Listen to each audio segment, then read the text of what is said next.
أوكي يا جماعة، أنا طبيبة نساء وتوليد. الناس ممكن تسألني في تخصصي وممكن تسألني خارج تخصصي اللي هو في الطب أيضا، وأجاوبهم.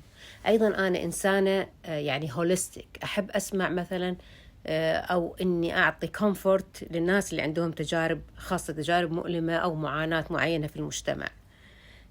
لكن إن أحد يطرش لي تفاصيل الجنسية في غرفة النوم، مثلا واحد يقول لي شنو الأوضاع الجنسية المفضلة عنده، وواحد يقول لي أنا أحب أكون مثل الكلب، ويطرش لي صور يبوس جوات النساء ويبي يكون عبد ذليل خادم لي مثلا، أنا أعتبرها قلة أدب ووقاحة.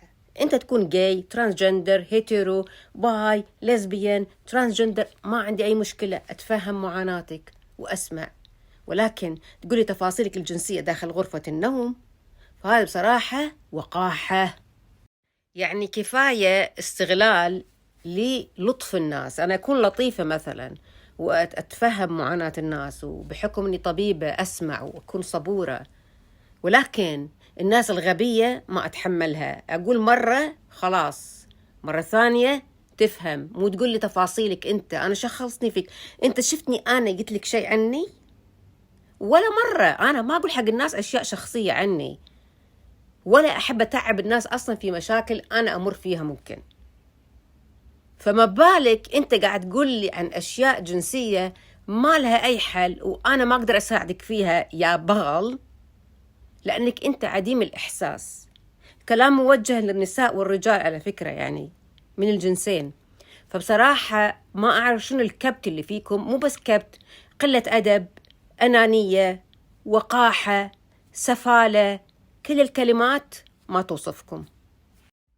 وأيضا بالنسبة للناس اللي يسألوني كطبيبة يعني وأعطيهم الحل، خاصة في مثلا تخصصي، يرجعوني يسألوني أسئلة غبية ويبوني أدخل في مشكلتهم، ليش هم عندهم هالمشكلة، وش راح يسوون، وينقنقون علي. يا جماعة أنا طبيبة مو نيرس، ما أدادي.